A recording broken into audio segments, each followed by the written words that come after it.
Okay, so let's dive in. It's the final day of the Premier League season, May 23rd, 2025. And, well, if you just look at the very top and bottom, you might think, okay, Liverpool have the title, Southampton are down, maybe not much going on. Yeah, you might think that, but honestly, that couldn't be more wrong. We're looking at this great piece by Ben Bloom, What's at Stake on the Premier League's final day.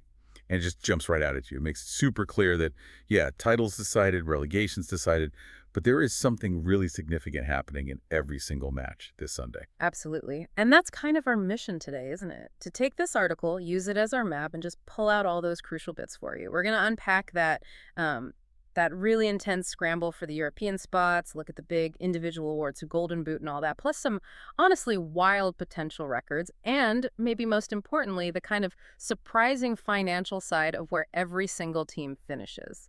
So think of this as your shortcut, your guide to understanding the whole whirlwind of this final day. Exactly. So, beyond Liverpool and Southampton, the article really zones in on three key things. Those remaining European places, the individual Golden Awards, and then this whole host of potential records and milestones for clubs and players. And reading through it, one thing that really struck me and explains why every single spot matters, even if you're like comfortably mid-table, is the money. The article specifically points to merit payments. This isn't just pride, is it? It's actual, tangible cash for the club. It really is. And the source gives a number from last year. It says each place higher up the table was worth about £2.8 million in central revenues. Wow. Yeah, so finishing first gets you 20 times the base payment, second gets 19 times, and it scales all the way down. So suddenly you realize moving from, say, 13th to 12th, that's potentially an extra £2.8 million. That completely changes how you look at those games, doesn't it? Totally. That money is, well, it's vital for transfers, for infrastructure, for everything. Right. 2.8 million per spot. It just adds this whole hidden layer of stakes to matches that, on the surface might seem a bit meaningless. Shows there's a real financial push for everyone. It really does. Means Yeah. every team, from the ones chasing Europe right down to those hovering above the drop zone, has a very good reason, a financial one, to fight for every single point they can get. Okay, let's zoom in on that European race then, because that's where, the most immediate drama is, right? Definitely. We know Liverpool, Arsenal, they're sorted for the Champions League, and Spurs, they got their Europa League spot by winning that competition. Correct. So that leaves three Champions League places still up for grabs. And the article lays out this really fascinating five-way fight for them. You've got Manchester City, Newcastle, Chelsea, Aston Villa, and Nottingham Forest. And get this, they're all separated by just 3 points going into Sunday. Just 3 points. Okay, so looking at the details the article gives, Man City, they're in the best spot. Third place, 68 points, and a really healthy goal difference, plus 26. Yeah, they've got that 2-point cushion. The source points out basically a draw for them at Fulham is probably enough because that goal difference is just so much better than the teams chasing them. Right, but then it gets really tight behind them. Very tight. You get Newcastle fourth, 66 points, plus 22 goal difference. Chelsea fifth, also 66 points, but plus 20 goal difference. So for them, the analysis is pretty simple, right? Win, and you're guaranteed top 5. But then Aston Villa in sixth, also on 66 points, but look at that goal difference, only plus 9. Yeah, that's the killer for them. The article really highlights that gap. It makes it incredibly tough for Villa. Even if they win, if Newcastle or Chelsea also win, Villa probably can't catch them because of that GD. Okay, and then Forest are seventh, just 1 point back on 65, with a plus 13 goal difference. So they're kind of the outsiders in this group. In the most precarious spot, yeah. The piece notes that even a win for Forest against Chelsea, which is a huge game in itself, might not be enough if Newcastle, Chelsea, and Villa all win too.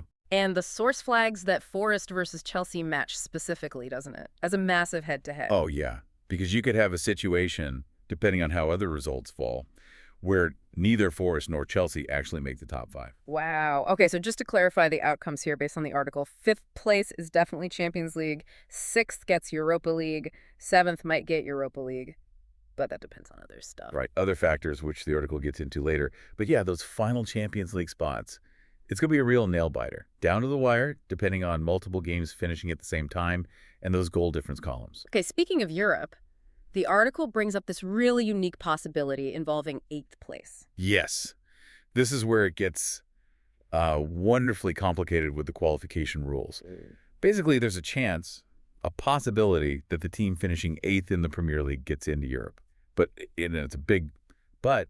It all depends on Chelsea winning the UEFA Conference League final, which is next week. Yeah. Against Real Betis. Okay, so walk me through that scenario again. Right, so if Chelsea win that Conference League final, and they also finish 6th in the Premier League, or if they finish 7th and Newcastle also somehow end up 7th, then the Conference League spot Chelsea earned gets passed down. Passed on to 8th place in the Premier League. Got it. Exactly. So suddenly, the race for 8th becomes really important. And the article points to Brighton, currently 8th on 58 points, plus 4 goal difference. And Brentford, 9th on 55 points, but with a better goal difference, plus 9. Ah, so Brighton have a 3-point lead. Yep. Which means, according to the analysis, Brighton just need a point in their final game, which is tough, away at Spurs, to lock up 8th. But if Brighton lose at Spurs and Brentford manage to win their game away at Wolves, then Brentford leapfrog Brighton on goal difference, and they grab 8th place. okay. But Crucially, and the source is very clear on this, both Brighton and Brentford absolutely need Chelsea to win that Conference League final next week. Otherwise, 8th place doesn't get them into Europe. So they're fighting each other on Sunday, but they'll both be massive Chelsea fans the week after. Pretty much. It's a fascinating situation, isn't it? Really interconnected. Unlike the top 5 scramble, this 8th place battle is simpler. 2 teams, their results, goal difference maybe, but with that huge external factor hanging over it. Right. Okay, so beyond the team stuff, the final day is also big for individual awards and records being chased down. Absolutely. The article spotlights the main ones: Golden Boot for top scorer, the Playmaker Award for most assists, and the Golden Glove for the keeper with the most clean sheets. And according to the source, it looks like Mo Salah is pretty much set for 2 of those. Yeah, it seems that way. He's got a significant lead for both the Golden Boot and the Playmaker Award. The article says 5 goals clear and 6 assists clear of anyone else. And the history he could make is quite something. It really is. The article points out winning both, that would make him the first player ever to do that double twice in the Premier League era, which is remarkable. And the Golden Boot itself.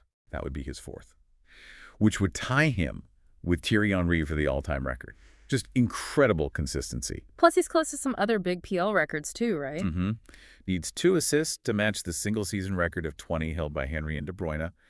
And if he gets 2 more goal involvements, so goals or assists combined, Yeah. he'd set a new record for goal involvements in a 38-game season, beating marks set by Cole and Shearer back when they played 42 games. Wow.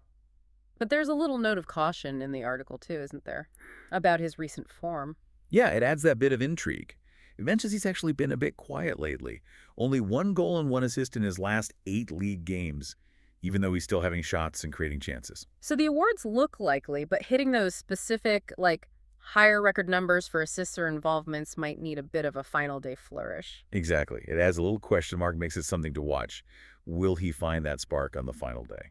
Okay, so Salah looks pretty certain for his awards with the Golden Glove. The article says that's much tighter. Yeah, completely different story there. It's wide open between David Raya at Arsenal and Matt Sells at Forest. They're tied on 13 clean sheets each right now. And their final games. Ryan and Arsenal are playing Southampton. Sells and Forest have that massive game against Chelsea. So it's basically just who keeps the clean sheet on Sunday wins it. Pretty much. Yeah. Both facing teams with, something to play for, so neither game is a gimme. It's just a straight shootout on the final day. Whoever gets a shutout, or if neither do and they stay tied, they share it. Right. Okay, stepping back again, the article lists a whole bunch of other potential records and milestones for clubs as well as individuals. Adds real historical flavor to some of these games. It really does. Yeah. And what's interesting is some teams have already made history this season, according to the source. Mm-hmm. Bournemouth, Fulham, Crystal Palace. They've also already set new club records for points in a Premier League season. That's great for them. And some are chasing their highest ever finish. Yeah. Bournemouth could match their best finish, which was 9th. If they win and results go their way, Fulham looks like they're set, can't beat their best of 7th.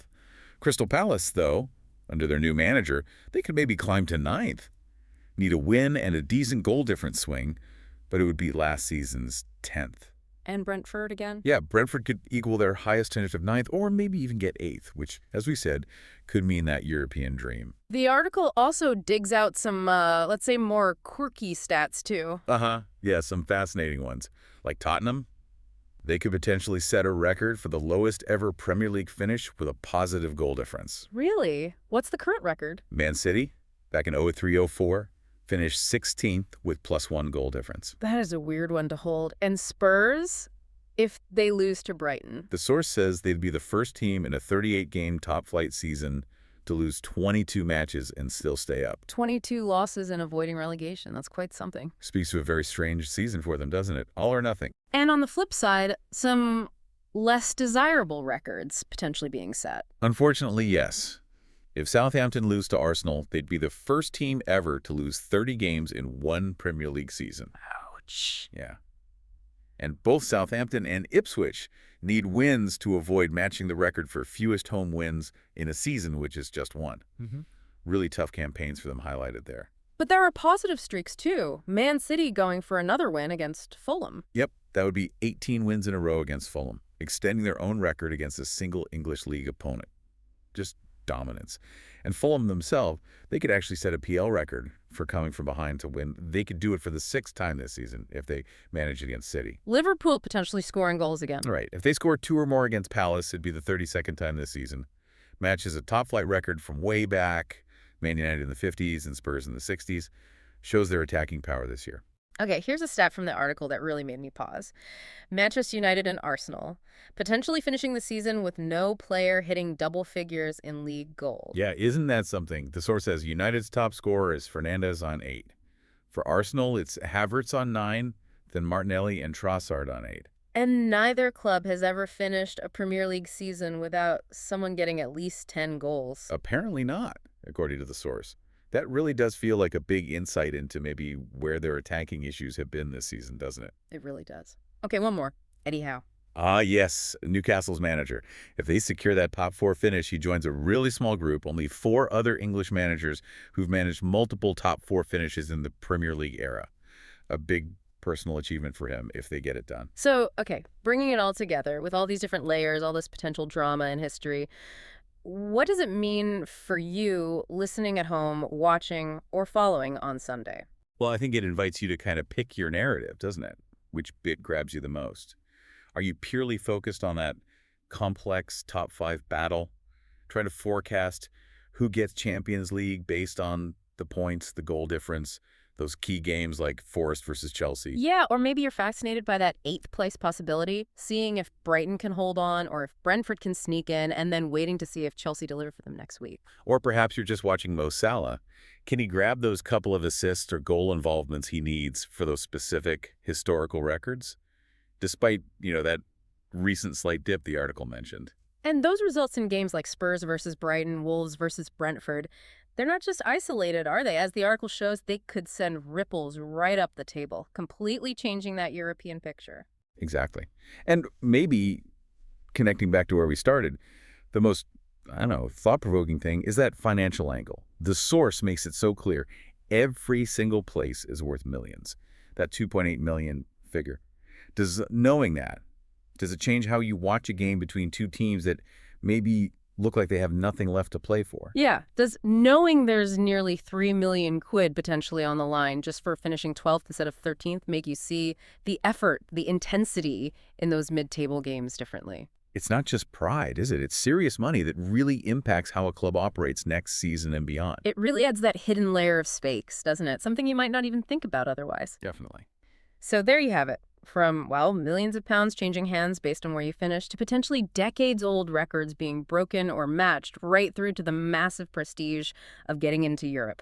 The Premier League's final day, even though the title and relegation are settled, it's just this incredibly rich, complex, interconnected tapestry of outcomes, much more than meets the eye. Yeah, the source really does a great job of revealing just how much is packed into those last 90 minutes. Right across the league. It's way beyond just the main headlines. So keep an eye on all those results this Sunday. See how these fascinating scenarios, these potential records we've talked about, actually unfold based on the insights from this deep dive. It's definitely more than just pride on the line.